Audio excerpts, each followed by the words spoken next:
Thanks for tuning in, guys, to another great episode of Driven by Gears. So, today we're going to get going on the drop shackles. Stay tuned to keep watching.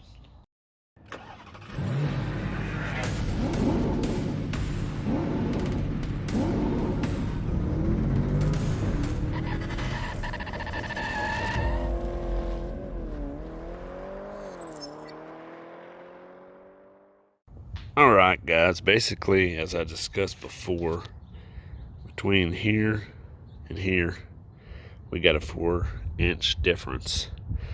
So we're going to try to get this truck away from this rake, and these here will actually give you 2 inches.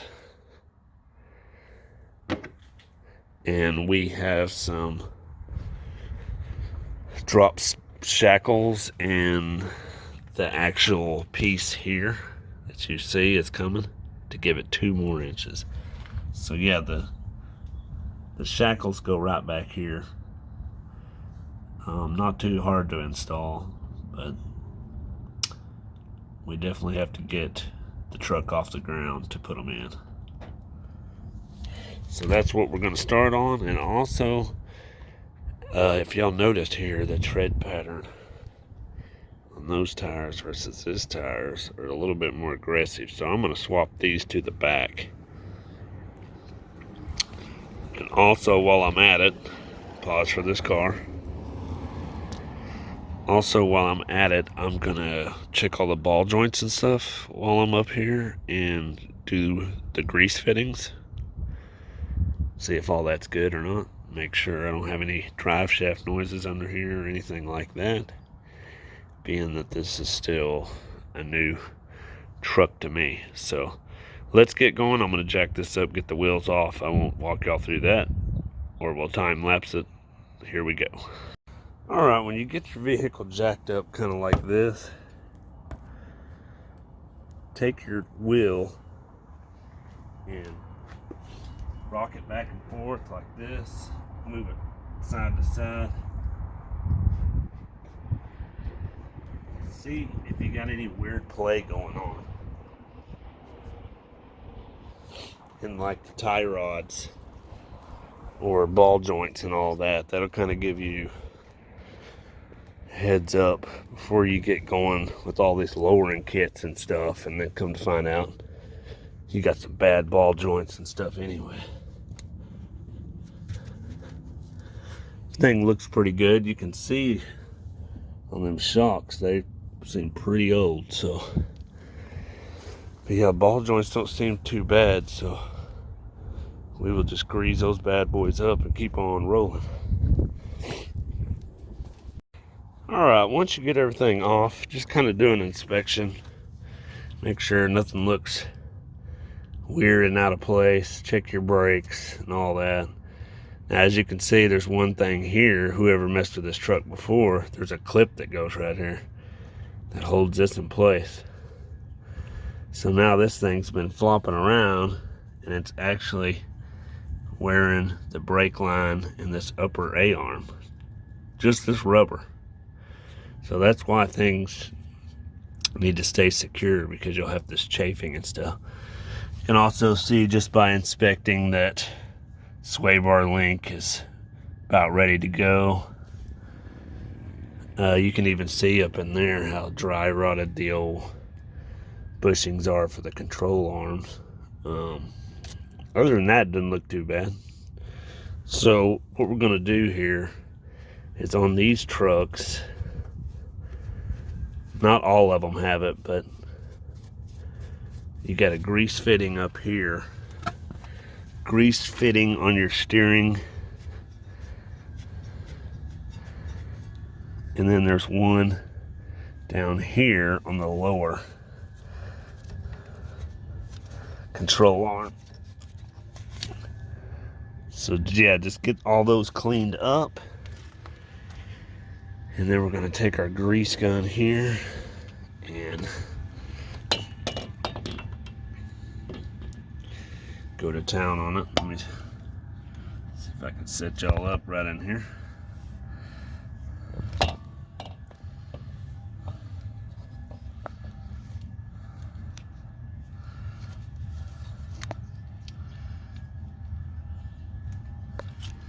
basically just keep pumping until you hear a little bit come out or you think it's full. And you can kind of see that ball joint, how it's already split. And just pump a little bit and give it a few seconds. Pump a little bit, give it a few seconds, because it takes a little bit sometimes for it to start coming out. That way you don't sit here and waste a whole lot of grease.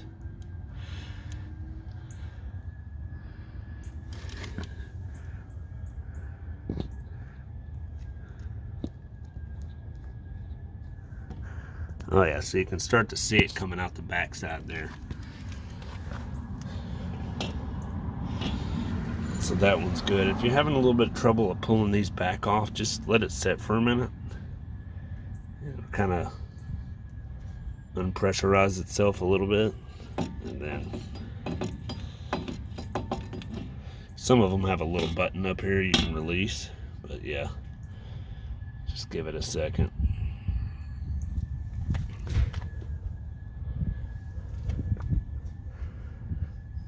This will definitely help out, and you'll be surprised on how making it feel a little bit better just by greasing these up. And if you put these in new and you grease them up religiously, like every time you do your oil change, these things will last like 3 times as long. I mean, that's everything on airplanes is pretty much has grease fittings. So stuff, if it works on airplanes, it can definitely work on cars.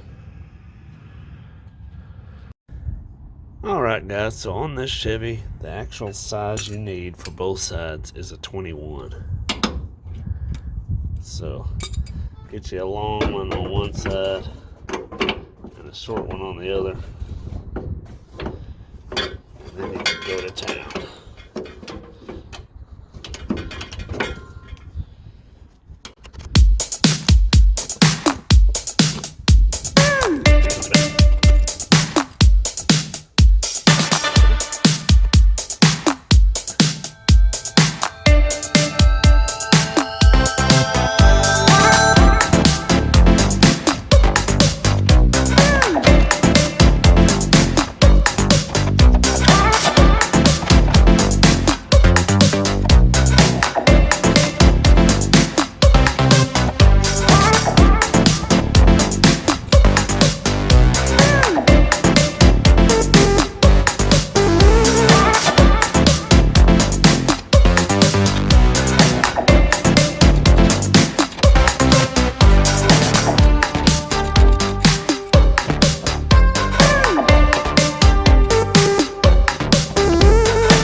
So as you can see up top, the clearance is a little bit tighter, so you might have to just get you a crescent, or if you have a 21-inch wrench, just put it on it. But I don't have anything that big wrench wise, so let's see if I can position y'all here a little bit better so y'all can see more of what's going on. Alright guys, so I figured out a 13/16 goes perfectly on the head here. So if you don't have metric, you can just get out the old standard wrench.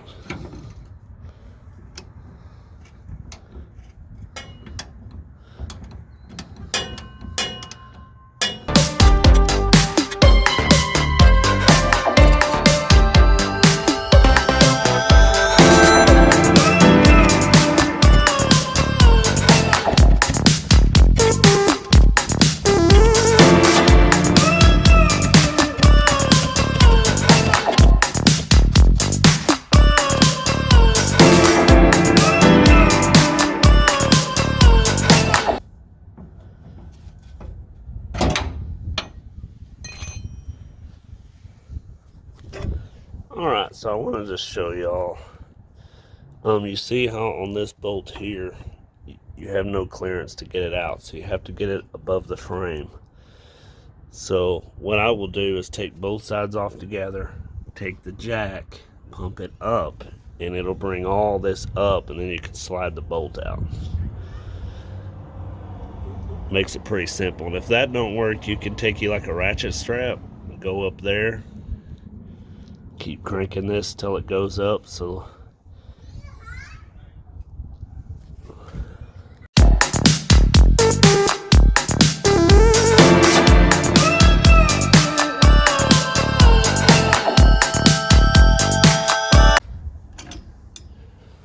alright, so as you can see, I jacked it up, and you can see how you have plenty of clearance. Now I did have to take, before I started jacking, my pry bar right in here and kind of pop it loose a little bit to get it going. But as you see, you don't have to fight these bolts. If you just get them both loose, and then you can get them up real high like that, and you got plenty of clearance to just pop this bolt right out, and it won't fight you to death.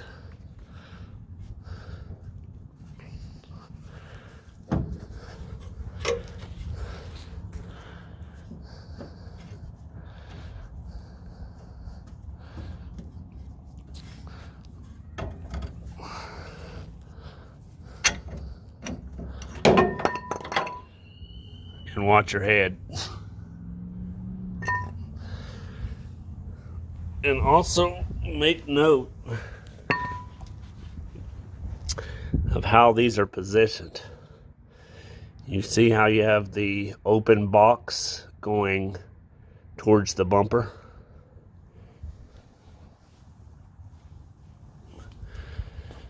So when you go to put these in, make sure you get your open box towards the bumper, you know, like so. And you can see the comparison here. So this is where your lift comes from. Basically from this point to that point, that's about an inch, another inch. So yeah, if you wanted to do just an inch, you go with that hole. If you want to do 2 inches, you go with that hole. And probably if you were good, you could drill you another hole and go less than that.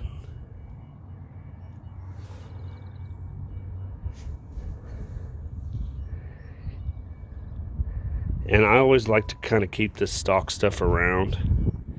I'm actually going to keep everything stock to this truck, so just in case in the future. So let me get the grease fittings in here and put a little grease in them, and then we'll start installing them.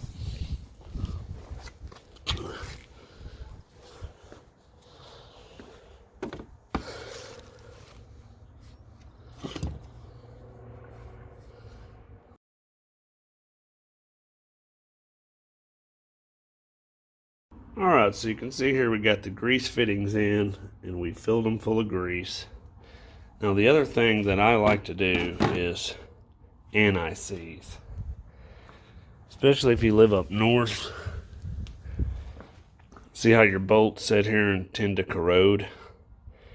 Well, you don't necessarily have to coat all your threads, but I like to too, and then definitely the shank. So that way, if you ever pull this out later on in the past, this sucker ain't going to be all seized up. It's the reason why they call it anti-seize. Alright guys, so take your bracket and just kind of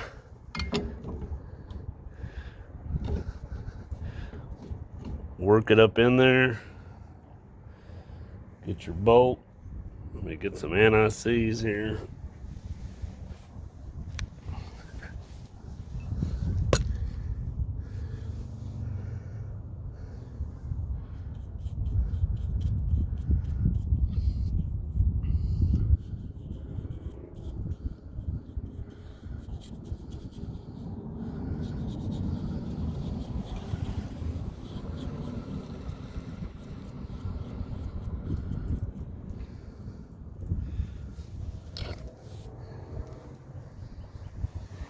And then let me reach up here and try to get this bolt started.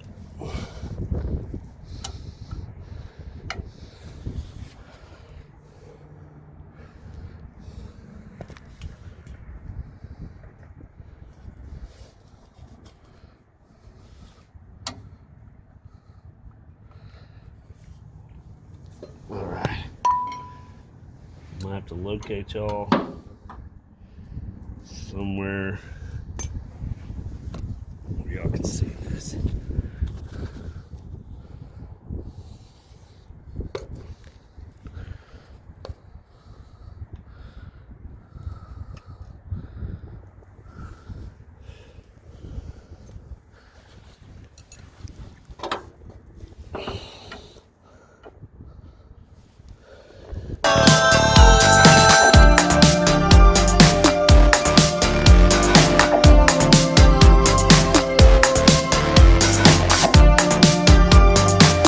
And then we'll lower it down and we'll kind of tap this so it keeps going down in there.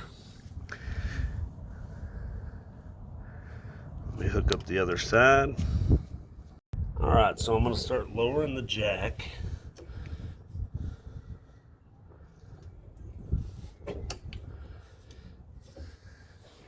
And tap this a little bit, but don't hit your grease fitting.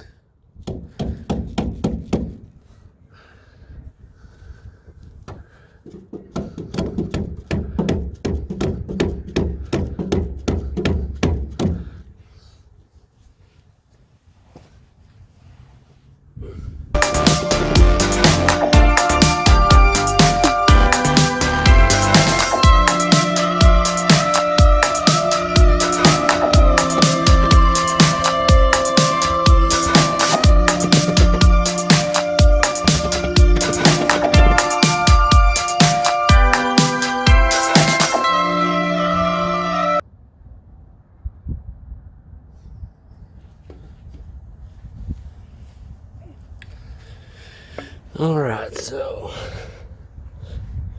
tap it a little bit.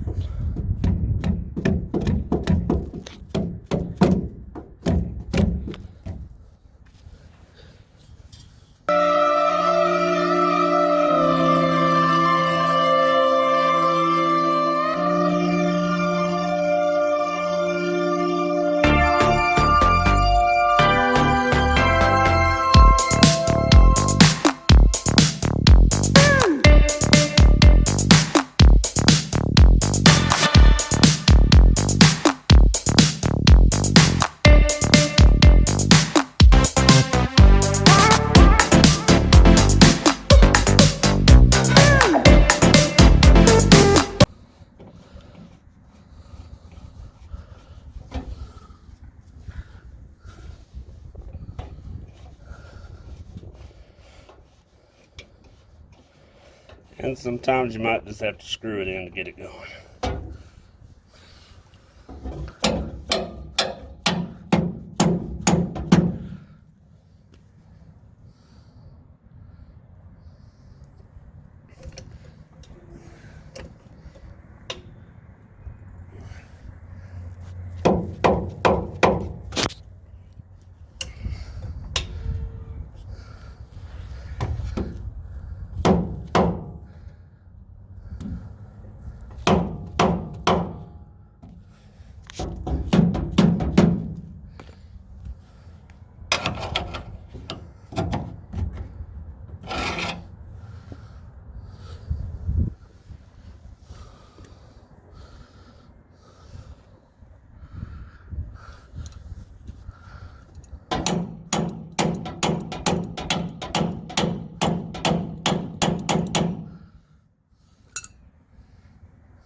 And if it keeps giving hell, just screw it in.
There we go. Now it found the sweet spot.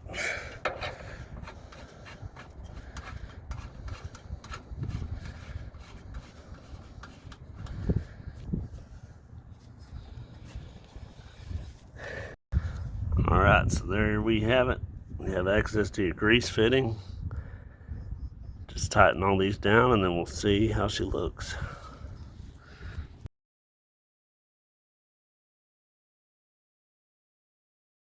Alright guys, we got her all back together.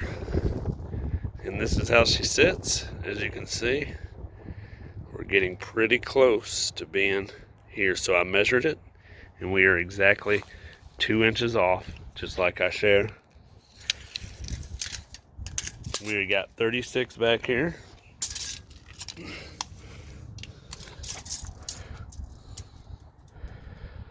See, 36.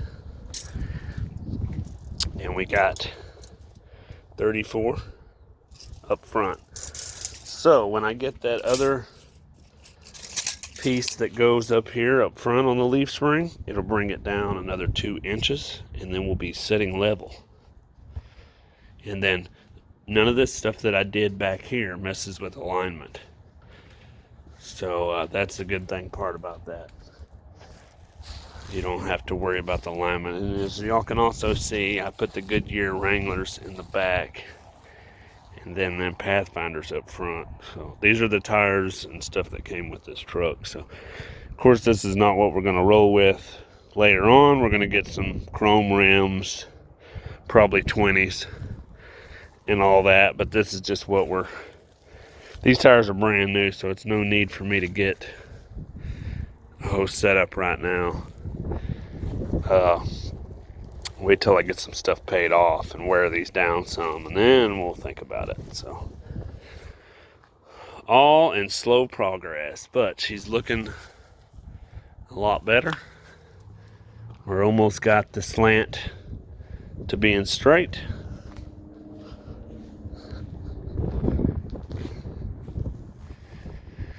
And let me give y'all another look at it up on the inside with it installed. There you go. And you got your lube fitting right here. If you start getting any squeaks or anything, just come and touch it up with some lube. Now, I didn't tighten these bolts until I got her all the way down on the ground and got the load on it, and then I tightened them. That way this thing would be in its exact position before I crank into those bushings. And that way you won't be sitting there trying to tear the bushing as this thing bounces up and down because you got it loaded up.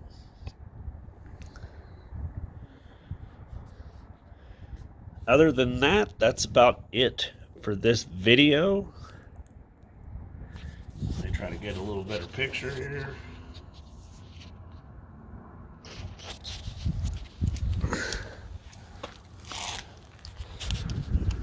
So slow progresses.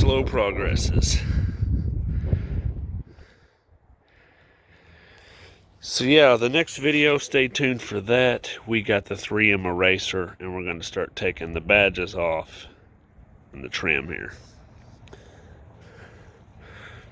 So, as always, until next time, keep it simple, keep it sweet. Thanks for watching.